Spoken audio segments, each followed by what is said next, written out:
Comma use. In this video, we're going to look at 17 comma use rules. Rule number 1.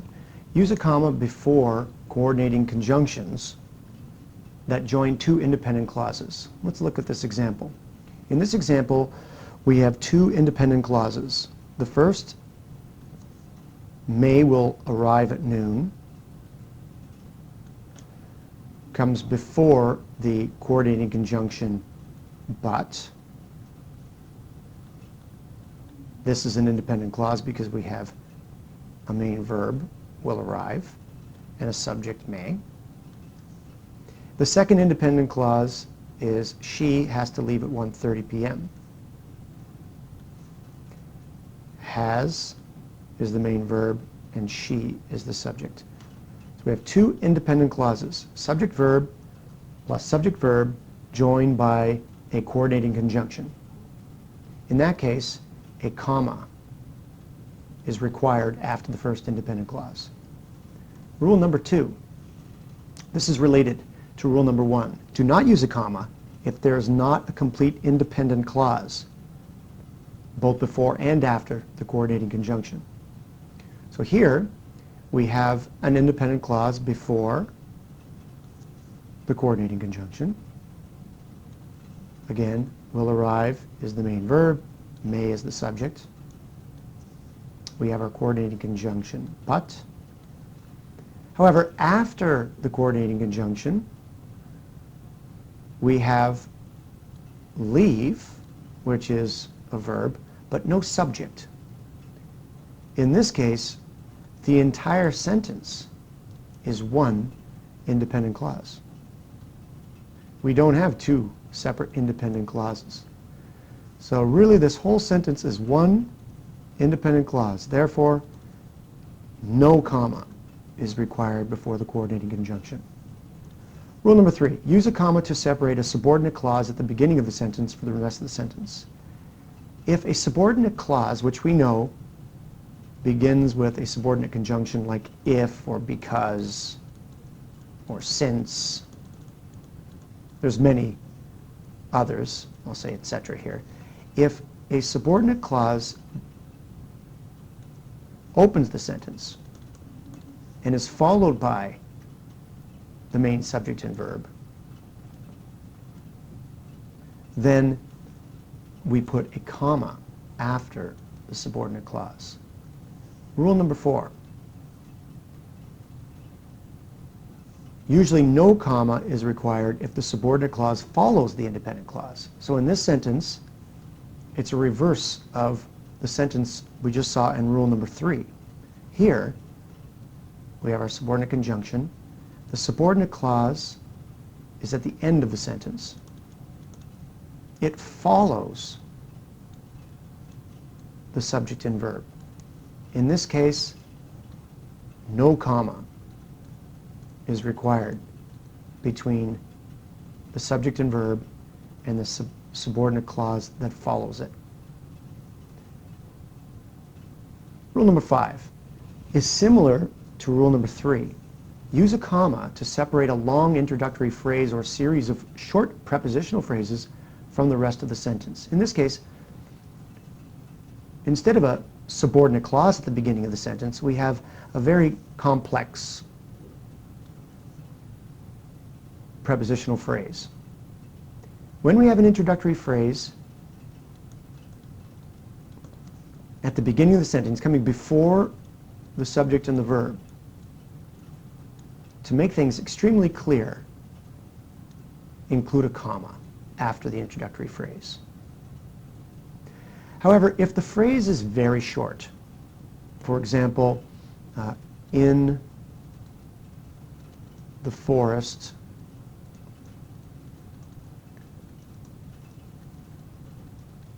the dog ran, we don't need to include a comma after the introductory phrase in the forest, because no misreading is going to happen. The misreading here of this sentence would be unlikely. The introductory prepositional phrase is quite simple. However, rule number 6 relates to rule number 5. A comma is necessary even after a short phrase if the phrase is considered a transitional expression. Let's look at example number 1. In fact, I was ill all that day. Some transitional expressions, like in fact, are actually prepositional phrases. But one of our rules, as we will come to later on in this video, is that for transitional expressions are always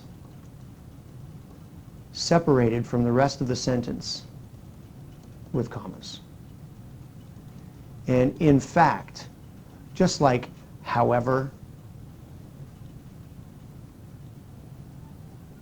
or all in all, or in conclusion, are considered transitional expressions. Always put a comma after an introductory transitional expression. The second part of this rule number 6 is, if the sentence could be misread, include a comma after a short introductory phrase. Let's read this sentence. In the morning, sun streamed into the room. This is correct because we've included a comma to help us read this sentence. The comma separates morning and sun. It separates this opening prepositional phrase from the rest of the sentence. It separates the opening prepositional phrase from the subject and the verb. Main verb streamed, the subject is sun. Let's, for a minute, let's get rid of this comma, or imagine the comma is not there. And let's read the sentence. In the morning sun streamed into the room. The reader may make the mistake of thinking that the writer meant the morning sun. So to avoid any confusion, it's much easier simply to put a comma after the short introductory phrase.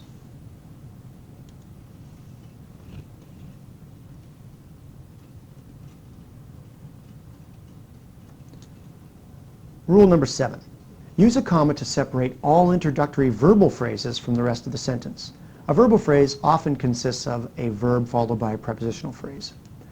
So, very similar to rule number 5, if we have a complex opening phrase, in this case, a verbal phrase is considered fairly complex. Verbal phrase. It comes before the subject and verb. Flung in this sentence is the main verb. He is the subject. Separate them with a comma. Rule number 8. Use a comma to separate items in a list containing 3 or more items. Let's look at example number 1. Please ask Jim, Sally, and Sue to come to the office. What's important here is to realize that not only do we include a comma between item number 1 and item number 2, but we should include a comma before item number 2 and 3, even though we have a coordinating conjunction.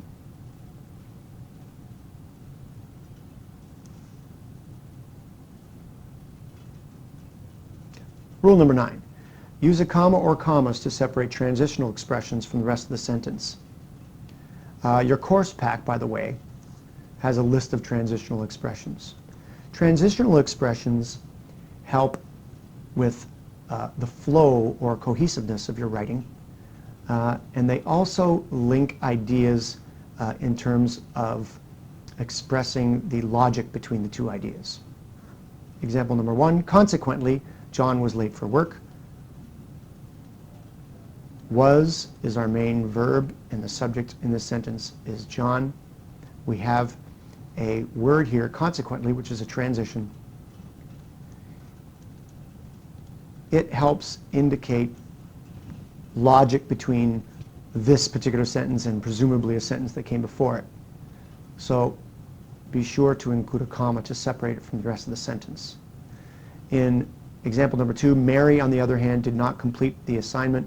On the other hand is a transitional expression. Be sure, if the transitional expression is found in the middle of the sentence, to put commas on either side of it. Rule number 10. Use commas around words or word groups that interrupt the main flow of thought in a sentence and are not necessary to the central meaning of the sentence. These word groups are similar to transitional expressions. His report was, in my opinion, well organized. In my opinion is a prepositional phrase. It also can be considered a transitional expression. Either way, it is similar to what I called in parts of a sentence window dressing. It's really not all that important. It's certainly not that important to the structure of the sentence, but in this case it's actually not even that important to the meaning of the sentence. It's mostly there for style. Other expressions that interrupt the flow of a sentence are word groups like I think, in my opinion, to be sure. Again, very similar to transitional expressions. And when in doubt, separate transitional expressions from the rest of the sentence with commas.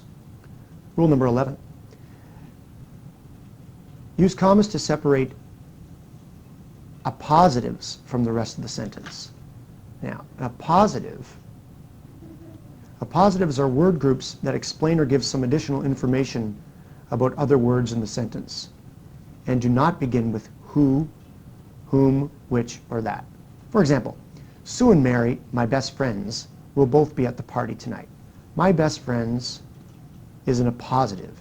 It helps describe words that came before it. In this case, very similar again to transitional expressions and similar to a rule we're going to see when it comes to the word which, a modifying word group that begins with the word which. Modifying word groups in the middle of the sentence should be separated from the rest of the sentence with commas. Rule number 12. Use commas to separate names of people addressed from the rest of the sentence. If you are addressing someone or speaking to someone, that person's name must be separated from the rest of the sentence with comma or commas. For example, John, when are you planning to submit your assignment? Similarly, if we said, when are you, comma, John, planning to submit your assignment,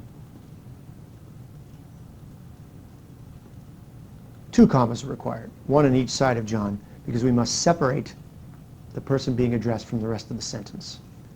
Rule 13.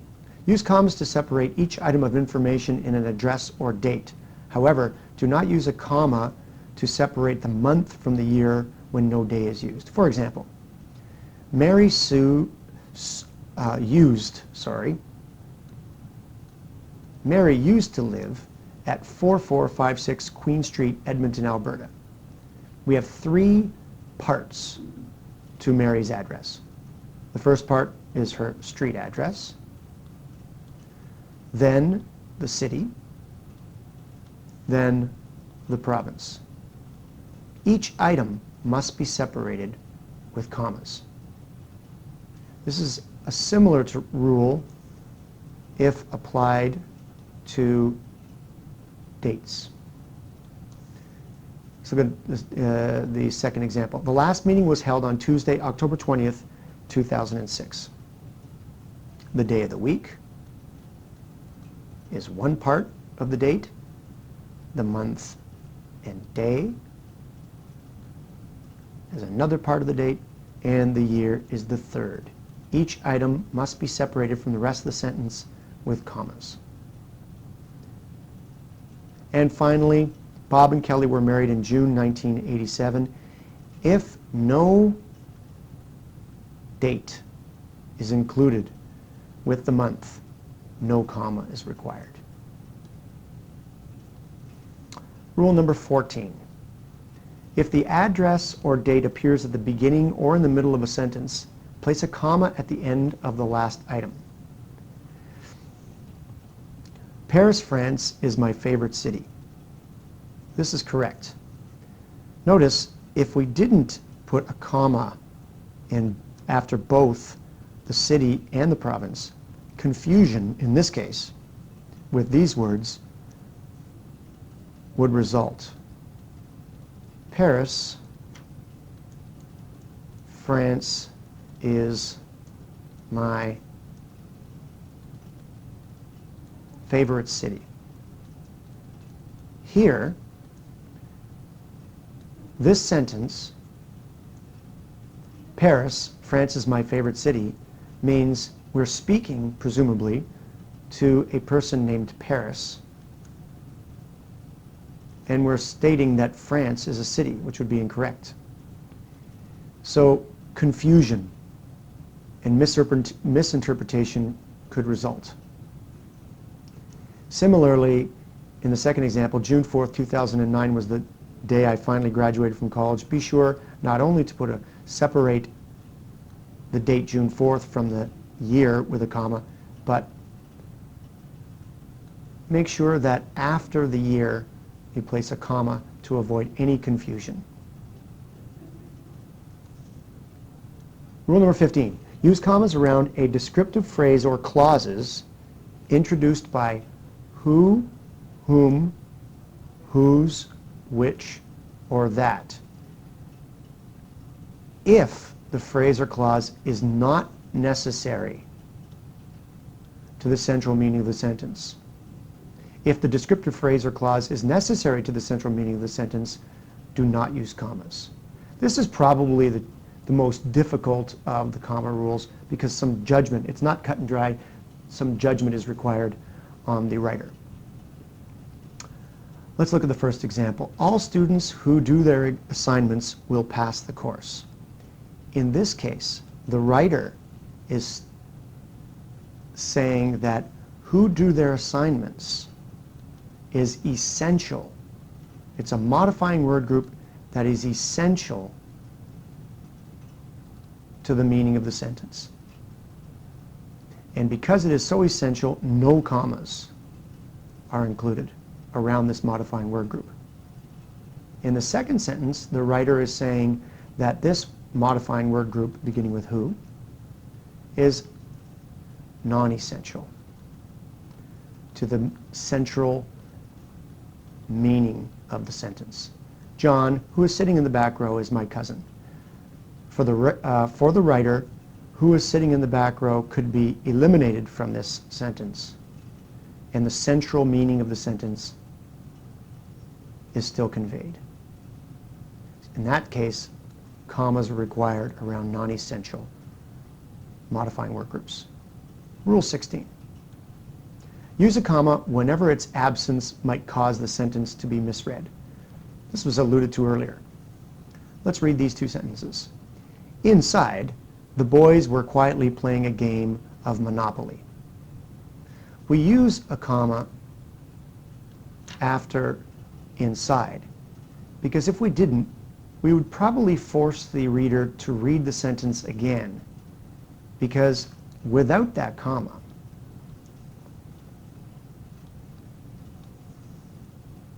the reader in sequential order of the words would start reading this sentence and read it as inside the boys, but really we're not talking about anything like food inside the boys or anything like that.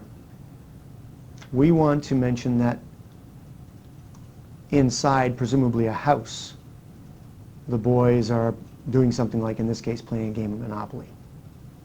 Similarly, in the second sentence, you can imagine the misinterpretation if the comma here didn't exist. The reader would read, as you know nothing, at the beginning of the sentence. And of course, that's not in the intent at all of the writer. As you know is a transitional expression. Similar to, say, I do believe. It's a stylistic transitional expression that opens the sentence, and we know that transitional expressions should have commas after them. So when in doubt, place a comma to help the reader properly read the sentence and its meaning. Rule number 17. Never separate a subject from its verb or a verb from its subject with only one comma. For example, this sentence is incorrect. The leaves of the little bushes at the back of my yard turn red in the fall. In this sentence, the writer has the subject as the leaves, and the verb is turn. Essentially, what he or she has done is separated the subject and the verb with one comma. If he or she wants to use a comma here because there's some sort of modifying word group after the subject leaves, then 2 commas are required around the modifying word group. For example, the leaves of the little bushes which I planted at the back of my yard turn red in the fall. Again, the subject here is leaves. Turn is the main verb. Which I planted at the back of my yard is a modifying word group that's not essential to the central meaning of the sentence. So in this case, the writer put commas around the entire modifying word group to separate this modifying word group from the rest of the sentence.